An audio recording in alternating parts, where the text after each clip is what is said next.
Greetings from the East Africa Philanthropy Network. My name is Purity Momo, and these are the Ubuntu stories of impact. So they say that education is the key to unlocking potential and transforming lives, and we are in agreement. This is the philosophy that has been at the heart of Strive Foundation Rwanda's mission for over 2 decades now, and they've been at the forefront of shaping the educational landscape in Rwanda, empowering communities in driving sustainable development. Their work extends beyond classrooms. They also address health, wellness, and societal empowerment. We have the privilege of speaking to the Executive Director of Strive Foundation, Mr. Muramira, who has also been a member of the East Africa Philanthropic Network for over a decade now. And we are very, very excited to have this conversation with you, Muramira. How are you today? I'm good. Thank you so much for hosting me today here in Nairobi. I'm very happy to be here with you today. You're most welcome, and welcome to the Members Summit. Yeah, thank you. Thank you very much. So 20 years is a very significant milestone. Can you take us on a journey through the most defining moments of Strive Foundation's history? Thank you so much, Purity. I think 20 years or 2 decades, I think it's not an easy journey, of course, in every situation. Yeah. And but first of all, I want to say that Strive Foundation started in 2003. Okay. And during that time, Rwanda as a country, we had a lot of issues economically, internal reconciliation. So we had a lot of issues in the country because as a consequence of the 1994 genocide. So from that time, 2003 up to date, I remember we celebrated 20 years last month, October. That was actually 21st October, yes. Yeah. We can say it was not easy, but it was also a good experience of starting an organization, a foundation from scratch. You build, you work hand in hand with the communities, also with partners. But again, before reaching the partners, there is other steps in between that we need for. One is to build this trust, first of all, because you have to the partners, all three partners. One is the beneficiary, that's the first one. The second one is the donor, but also the government in between, who is the regulator. So you need to manage all these three people. Like, okay, the people getting services that you have agreed with the government, but also with partners. So that was the first thing, building our internal capacities, our own organization, from one person like me to 2, 3, 4, 5, like bring another one, come and join us, come and work together. A lot of challenges was there, but still during that journey it was also another opportunity for me and my colleagues to learn more. How can we really deliver or show up the capacities that we can do better,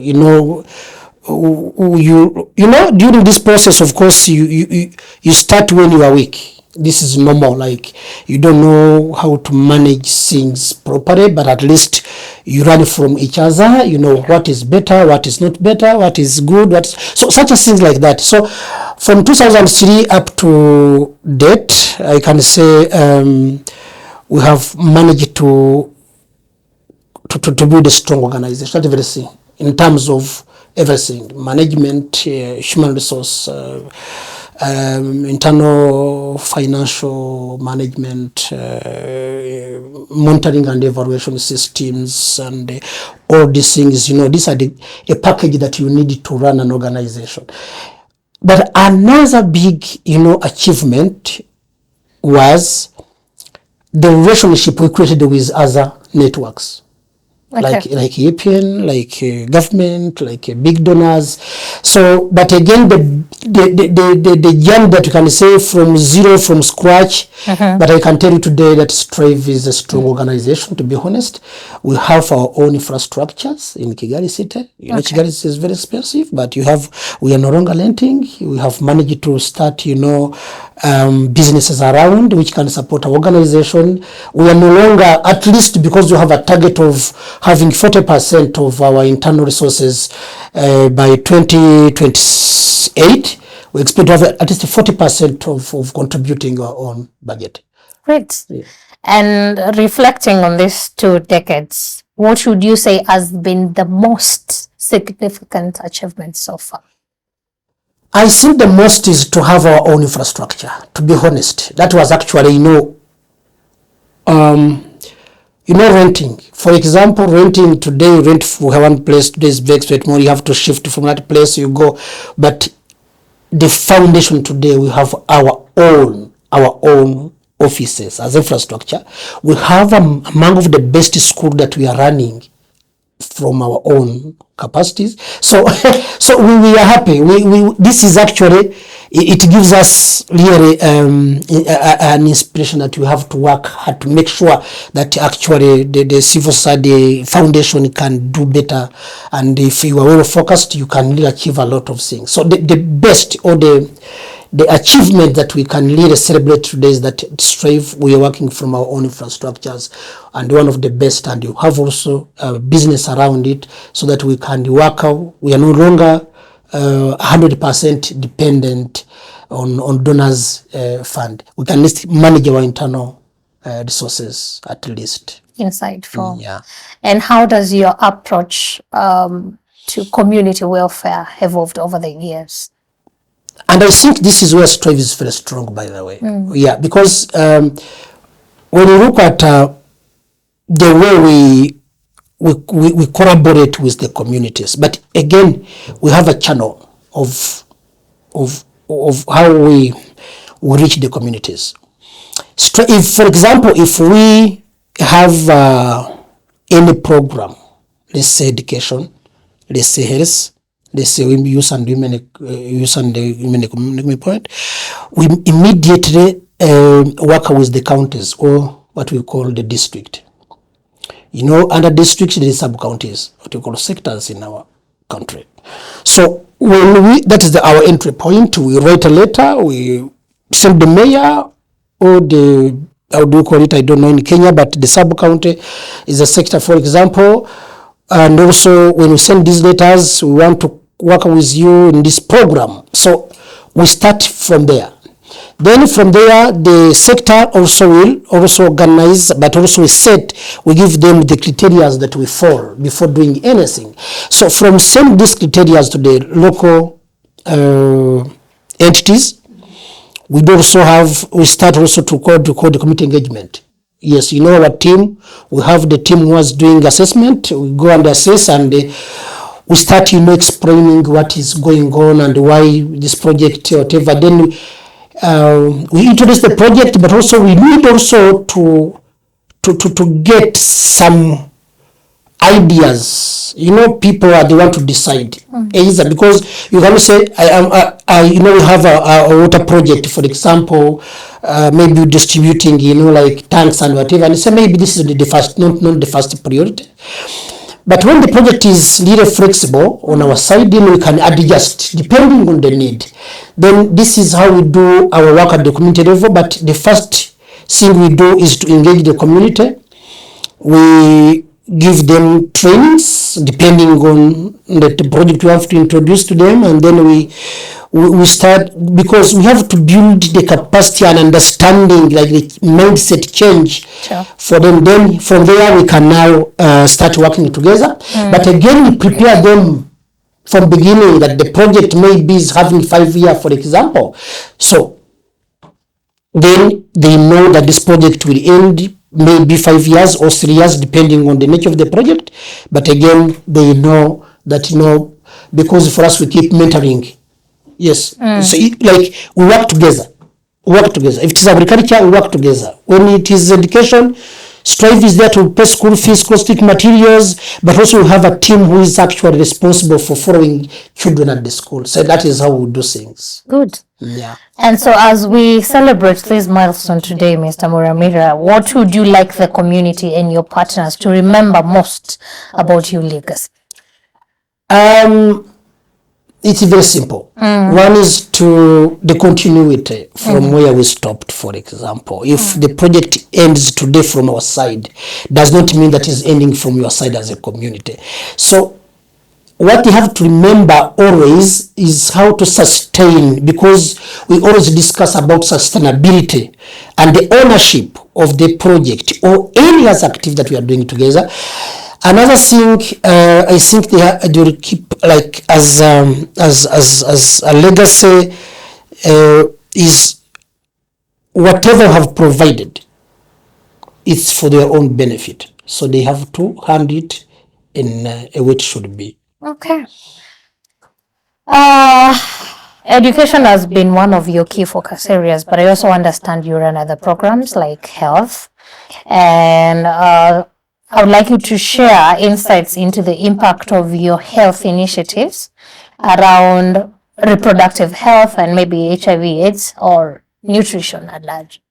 I think let's combine together to make it easy. Yeah. Then like health, it has a different aspects.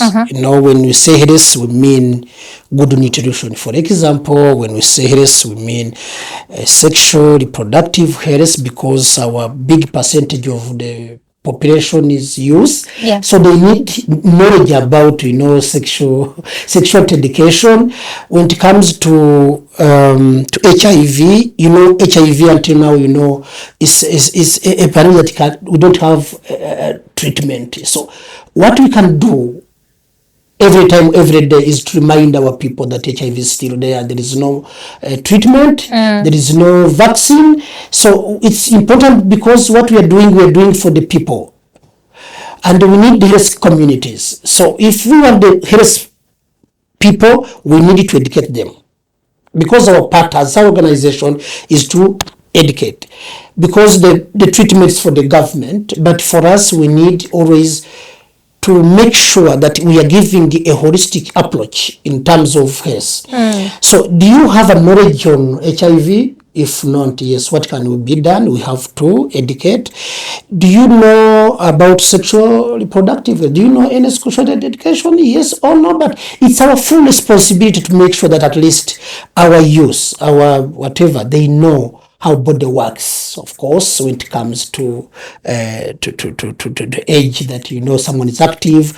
So it's it's like prevention. When someone knows the body how it works better, she or he will be able to manage all these crises that because the age, there's something you cannot avoid in life. There is something you cannot avoid, because when it comes to someone is sexual active, you make sure you need to educate. It's time for this, but also this is the way you can do it better, and you protect yourself, you do this. So nutrition, as you know. So the Rwandan, Rwanda as a country, it's a small country. So that means the people, they have a small land. And as Africa, you have 7 children, you need to know how to utilize the small land you have so that you can get some food from the small land you have. So it's our responsibility to provide agronomists, social workers, psychologists who are responsible for the public health, people who can help our communities to know how. Sometimes you find you have malnutrition in our communities. And to be honest, I think it's not because people, they don't have food, but they don't know how to prepare it. So that's how we do it's like a holistic package that we give to the community in general. So that's how we do things. But our part, mostly, apart from nutrition, the rest, it's about prevention, education, but nutrition, we do intervene, we do really invest to them. Okay, great. You run a community-based health insurance initiative. Yes. How does it align with the broader Rwanda's health strategy? Medical insurance, the community medical insurance. It's not our unique program. It's the national program that was established by the government. You know, every Rwandan, whatever situation you are, you need the medical insurance, and it's annual basis. You have to pay money so that you access at least health facilities anytime, any minute. It's actually something that, you know, among of the best things that, you know, I really recommend from my government. At least everyone can access health facilities without any problem. Right. So what we do as an organization, we support the most vulnerable families. Even if it is small amount of money, which we call small amount of money, but some of the families are not able to get that money. So Strive is partnering with the district, you know, to help the government to pay some of the, mostly you can pay for 5 or 4, sometimes 3,000 people who are really totally who are vulnerable, that cannot afford to get that money. Right. Of course, for example, it is 3,000 per head. So if now, like a future, you have like 5 kids and a husband, or maybe you don't have a husband. Sometimes you have a husband, but you are not able to manage. So when you get these 70 people times 3, you get, that is 20, 21 or something. Yeah. Yeah, so it's out of money. So some of them cannot afford. So this is where Strive came in to intervene. Okay. Yeah. For nutrition, you said that you directly intervene. Yes. So what strategies have you implemented to ensure better nutrition for vulnerable communities in Rwanda? Thank you. We there's what we call it a nutrition education. This is a house-to-house demonstration program. Great. But again, we have the agronomists who are responsible for establishing what you call the kitchen garden. Okay. This is actually our main focus, because our team knows which type of vegetables that you can, but also we do provide the cows for milk. Okay. Yes. Okay. So when we select families that we are going to support in terms of that, we look all these, you know, things around. You have a cow, because if you have younger children, you need milk, but also you need fertilizers, at least which will help you to use in these small gardens that you have, because our team is there. When you go to social media, when you go to our website, you find our team, you know, in the jacket, that on the ground teaching the communities how to make it. Yeah. So we do outreach, but also sometimes we have some children that we do really intervene direct. We buy porridge, eggs to support, especially when it comes to the red. You know, they say red, yellow, you know what this, you know. So sometimes we buy food direct and support, so that we can at least intervene, the rapid intervention. Yeah. Okay, there's something I want to understand on education. Yeah. It is actually a very good tool for empowerment. Yeah. But could you share with me at least 2 highlights that, 2 success stories that highlight your work on that particular area? In terms of from education?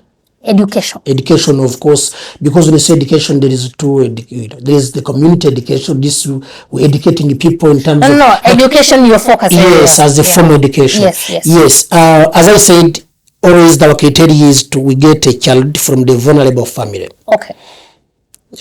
Naturally, we say we need a child who is not having parents. Okay. But sometimes you find maybe he's having the elder sister or brother who is at least 18 years, for example.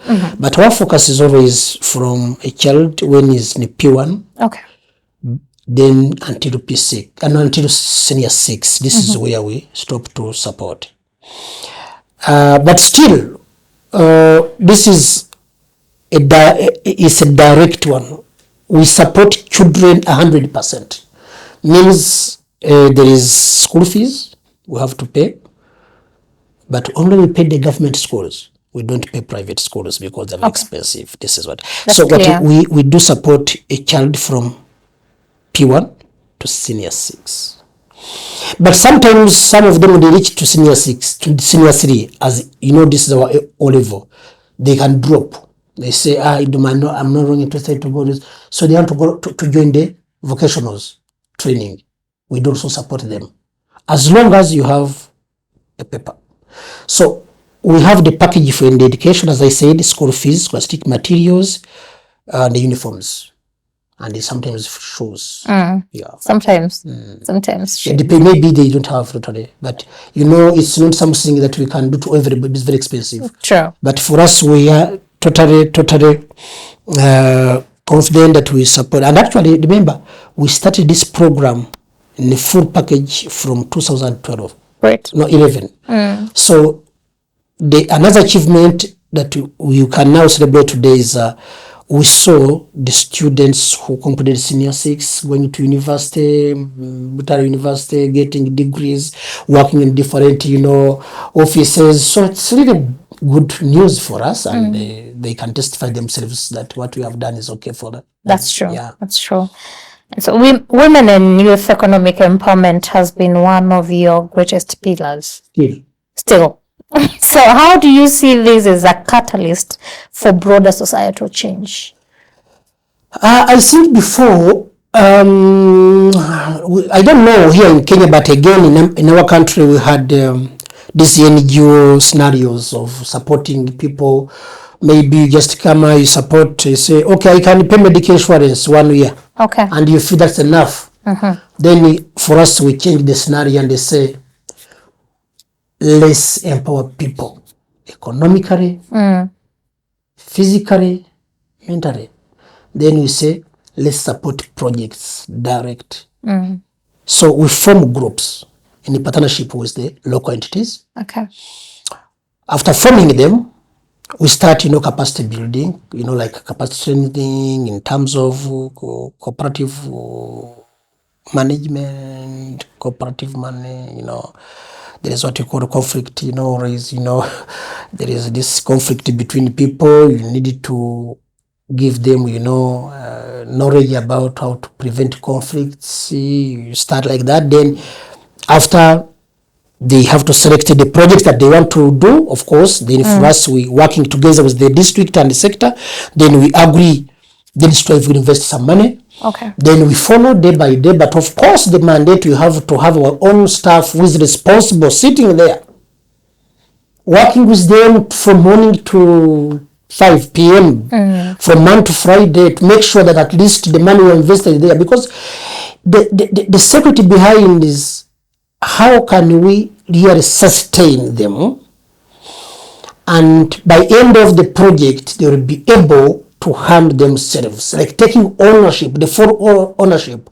So, but we need someone who is there day by day, who is responsible for them, managing all these crises, helping them how to manage, funds, but also give them, like, it's like a transition. Like this year we are here now. For example, if it's not one of the companies we are supporting now, they are making the bricks. It's a unique thing that in the country now is always visiting day by day how the women can make bricks. They are making a lot of money. Now it's 5 years or 6 years without, we no longer pay medical insurance for them. We no longer calling us, give us school fees for our children. What we did, we constructed a shelter for them, for those who are, so they are very strong, they're making a lot of money. Or they say we need to buy like a fuso, so they have money. Now we have another cooperative that is in agriculture. They do vegetable projects, fishing, so such a thing like that. So for us, we mentor, we give you money, but we mentor, so it's really what we do. The same at youth projects. There's what you call the Nyungo Belt. It's a forest, our youth. We form groups of youth. They go in beekeeping projects. So for us, we always accompany. We have a staff who is responsible for those youth. Then they have to make sure until now they have reached where they are now making what we call the Vaseline. Vaseline, the lotions from the wax. So they can produce a lot of honey, but also from the wax for these bee things. Then they can make Vaseline from there. So now we are investing them until next year 2024. Maybe we can graduate them. Then we start another 2 cooperatives again, so that can rotate like this. Right.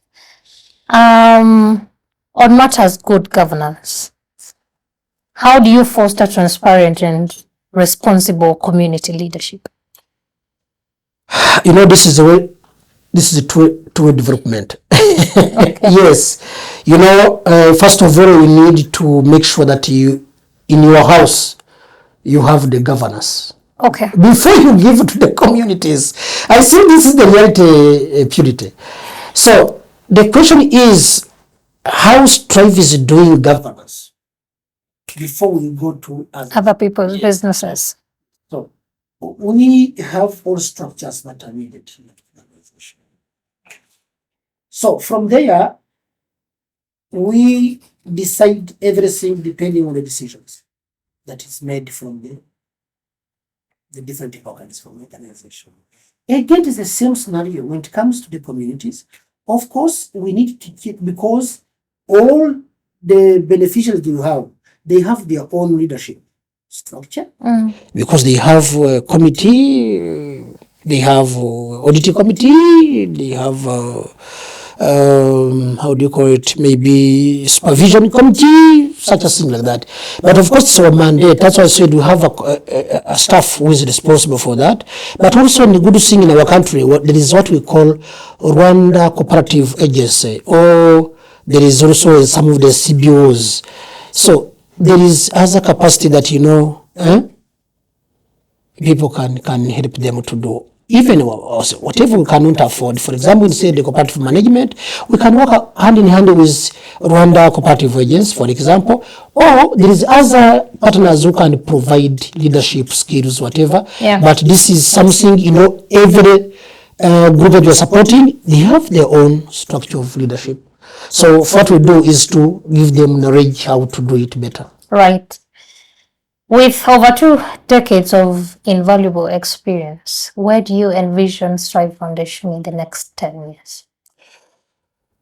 Now in 10 years, we have reached where we think is, let's say, okay. But again, we still have a long journey to achieve, Sure. The objective. But now internally, let me start from internally, like Strive Foundation. Now I have to start thinking who is going to replace me, for example. Because 20 years, actually, before we had another executive director before me, until 15. For how long have you served? From 2016. Okay. So before Foster, maybe you don't know him.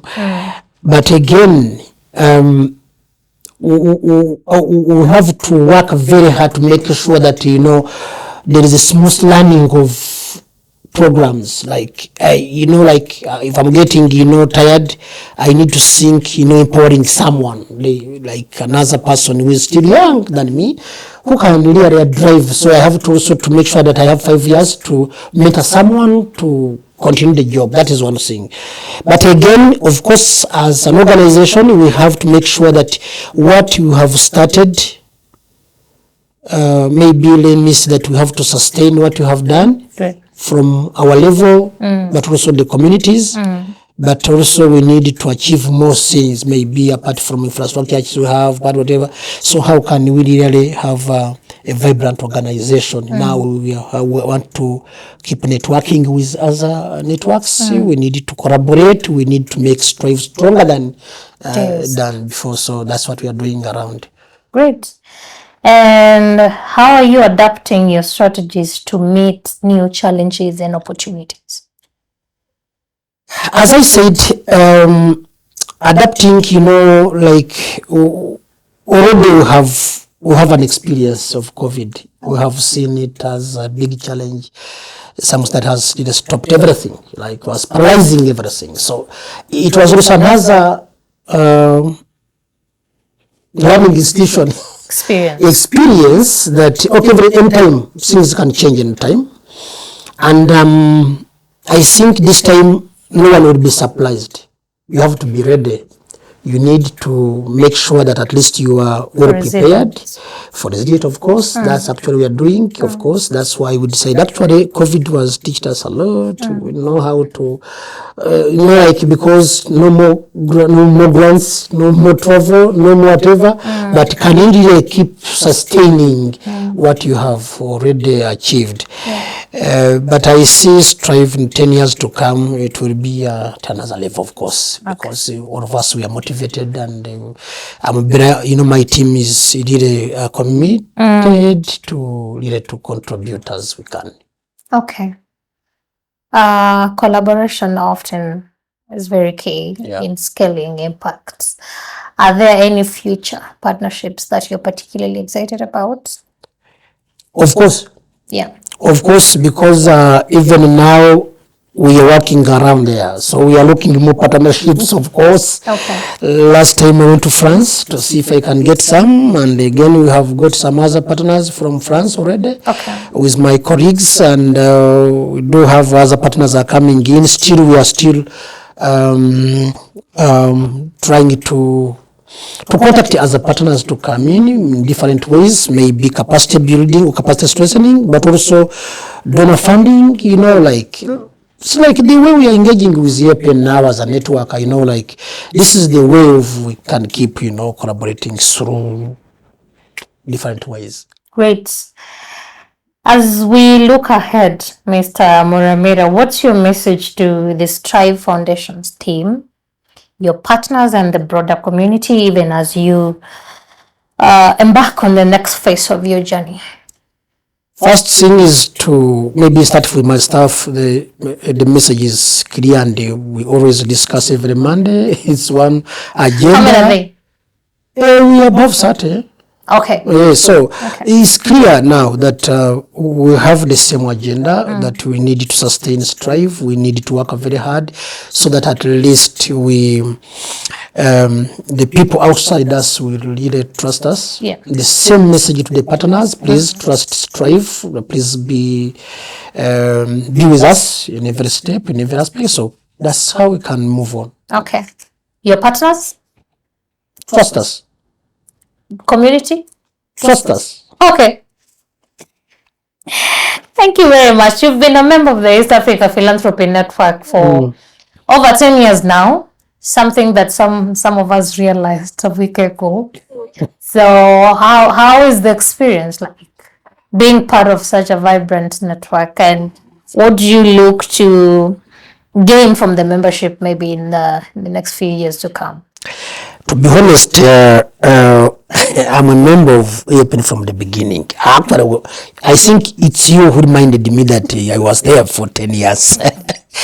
But yes, it's 10 years because I joined EAPN before. Yeah, I think, not before, I mean from the beginning of the, I think Madame... Actually 14 years. Yes, Madame Luz, Madame Luz. She was, Unity was the CEO. Yeah. But from that time when Luz was there until Evans joins, when Evans joins the EAPN, this is when we saw EAPN as an active, as a vibrant, network. Okay. Actually, before it was a sleeping network.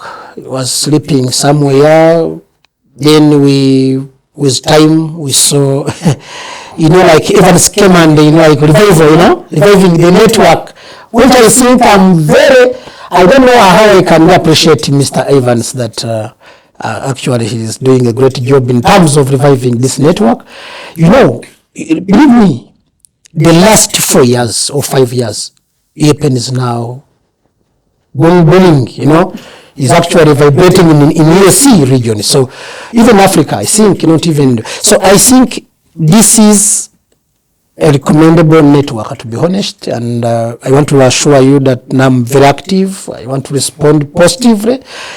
I want to fulfill all the requirements that are needed, because I'm very happy with Evans that actually, and I request if possible, maybe he must stay there for like other 10 years. Yes. Okay. Yeah. Okay. Yeah. Thank you very so much. So EAPN is a very great network, to be honest. Thank you very much, Bernard. Thank you so much. We are very grateful for such compliments and for also speaking to us today. Welcome to Nairobi once again, and welcome to the European Member Summit.